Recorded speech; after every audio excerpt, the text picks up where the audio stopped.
Ramón Sampedro pasó 29 años pidiendo que le dejaran morir. El Estado español le dijo que no. 29 años. No pedía nada que afectara a nadie más. Solo quería decidir sobre su propio cuerpo. Y España se lo negó durante 3 décadas. Era tetrapléjico desde los 25 años. Un accidente de buceo le dejó paralizado del cuello para abajo en 1968. Consciente, lúcido, con una inteligencia que dejó en evidencia a los jueces que le rechazaron. Completamente dependiente de los demás para existir. No para vivir, para existir. Escribió poemas desde la cama. Dio entrevistas. Llevó su caso hasta el Tribunal Europeo de Derechos Humanos. Le dijeron que no. En 1998 murió. Alguien le ayudó. La identidad de esa persona nunca se confirmó judicialmente. Nadie fue condenado. Y su caso tardó otros 23 años en cambiar la ley española. Hoy la eutanasia es legal en España. Pero hay algo que nadie te ha explicado sobre cómo funciona en la práctica. Y cuando lo sepas, la pregunta de quién tiene derecho a decidir cuándo morir va a ser mucho más incómoda de lo que crees. Casi todo el mundo tiene una postura clara sobre la eutanasia. O la apoyas o no la apoyas. Los argumentos que has escuchado son limpios, ordenados, fáciles de defender en una discusión. Los que la apoyan dicen lo siguiente: es tu cuerpo, es tu vida, es tu decisión. Nadie debería poder obligarte a seguir viviendo si no quieres. La autonomía personal es el valor más básico en una sociedad libre. Tienen razón. Los que se oponen dicen otra cosa. La vida humana tiene un valor que no puede depender de cómo te sientes en un momento de desesperación. Los médicos tienen vocación de curar y acompañar, no de acelerar la muerte. La sociedad tiene que proteger a los más vulnerables, no facilitarles la salida. También tienen razón en algo. El problema es que España ya tomó la decisión. 2021 aprobó la Ley Orgánica de Regulación de la Eutanasia. Fue uno de los debates parlamentarios más intensos de los últimos 20 años. La ley pasó. España se convirtió en el 8º país del mundo en legalizarla. Asunto resuelto, entonces. Hay un marco legal. Hay garantías. Hay un proceso establecido. Si quieres acceder a la eutanasia en España, puedes hacerlo. Pues resulta que no. No siempre. No en todos los sitios. Y eso es exactamente lo que nadie te dice. Noelia Castillo tenía esclerosis múltiple progresiva. Vivía en Valencia. Llevaba años viendo cómo la enfermedad le quitaba movilidad, independencia, capacidad de decidir sobre su propia vida. Llegó un momento en que el sufrimiento era constante e irreversible. Y tomó la única decisión que podía tomar. Cumplía todos los requisitos que exige la ley para acceder a la eutanasia. Enfermedad grave e incurable. Sufrimiento físico y psíquico intolerable. Solicitud voluntaria, consciente y reiterada. Lo tenía todo. Presentó su solicitud. Su médico se negó. Alegó objeción de conciencia. Buscó otro médico. También se negó. Y otro. Y otro más. Todos los médicos de su hospital alegaron objeción de conciencia, uno por uno. Sin excepción, su caso llegó a los medios. Noelia habló públicamente. Dio su cara, su nombre, su historia. No porque quisiera ser un símbolo, sino porque no le quedaba otra forma de que alguien le hiciera caso. Una mujer enferma con dolor constante, teniendo que pelearse con la burocracia y con la conciencia ajena para ejercer un derecho que la ley española le reconocía expresamente. La ley permite que cualquier médico se niegue a practicar la eutanasia si va contra sus convicciones. Es un derecho reconocido en la misma ley que la legalizó. Y en algunos hospitales, la gran mayoría de los profesionales lo ejercen. Lo que la ley no resuelve es qué pasa cuando ese derecho del médico anula en la práctica el derecho del paciente. Los datos son brutales. Hay comunidades autónomas donde se tramitan cientos de solicitudes al año y otras donde apenas llegan a la una docena, con exactamente la misma ley, dentro del mismo país. El proceso incluye 2 solicitudes separadas por 15 días, una evaluación del médico responsable, una segunda opinión de un consultor, un comité de garantía. Cada paso puede bloquearse por objeción de conciencia. Hay pacientes que han esperado más de 6 meses desde la primera solicitud.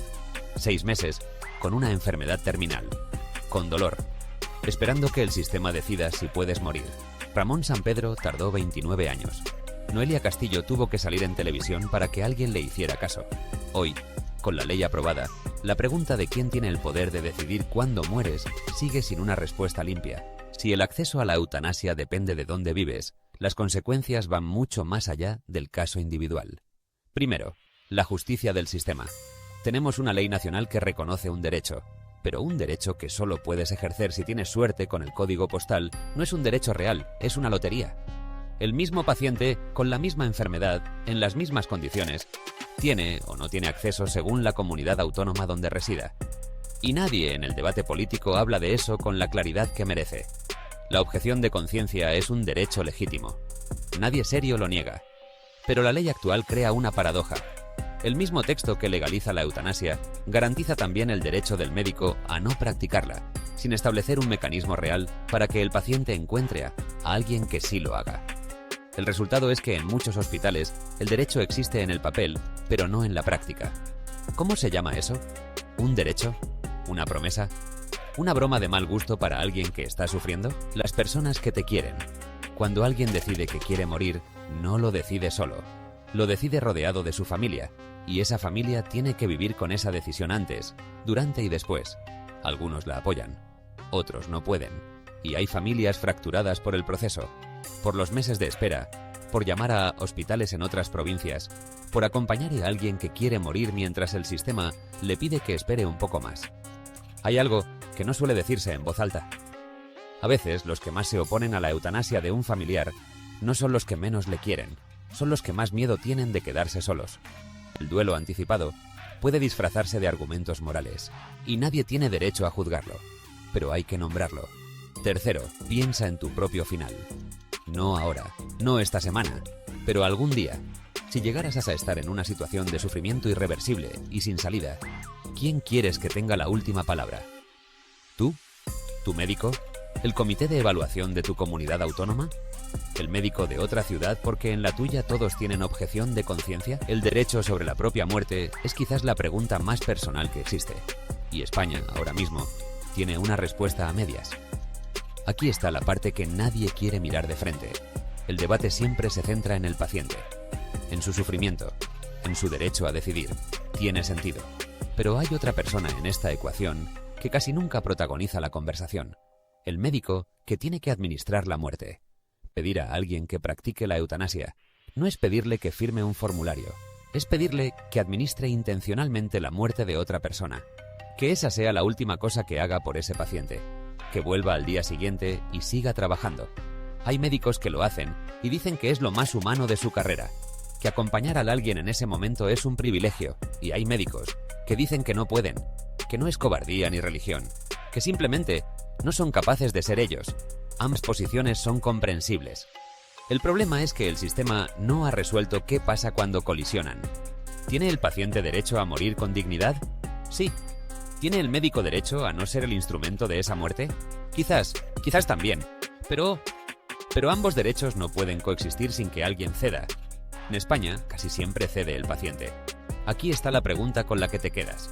Un médico tiene objeción de conciencia. Una paciente cumple todos los requisitos legales. El médico no puede practicar la eutanasia. La paciente no puede morir con dignidad porque el médico tiene convicciones. ¿Quién tiene razón? Hay dos posturas. ¿O crees que la objeción de conciencia del médico es un derecho que hay que proteger aunque deje al paciente sin acceso real? ¿O crees que cuando un derecho legal existe, el Estado tiene la obligación de garantizar que pueda ejercerse, no solo en el BOE, sino en la práctica? No hay respuesta cómoda. Y eso es lo que hace que este sea uno de los debates más importantes de nuestra época. No porque sea un caso extremo, sino porque cada uno de nosotros, en algún momento, va a estar en uno de los dos lados de esa sala. Cuéntanos en los comentarios tu postura. ¿Debería el Estado garantizar el acceso real a la eutanasia, aunque eso limite la objeción de conciencia? ¿O el derecho del médico a no participar es innegociable? Suscríbete y dale like si este vídeo te ha hecho pensar. Es la única forma que tenemos de seguir haciendo esto.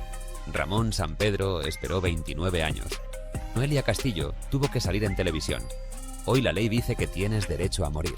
Lo que no dice es quién te va a ayudar a ejercerlo. Nos vemos en el próximo.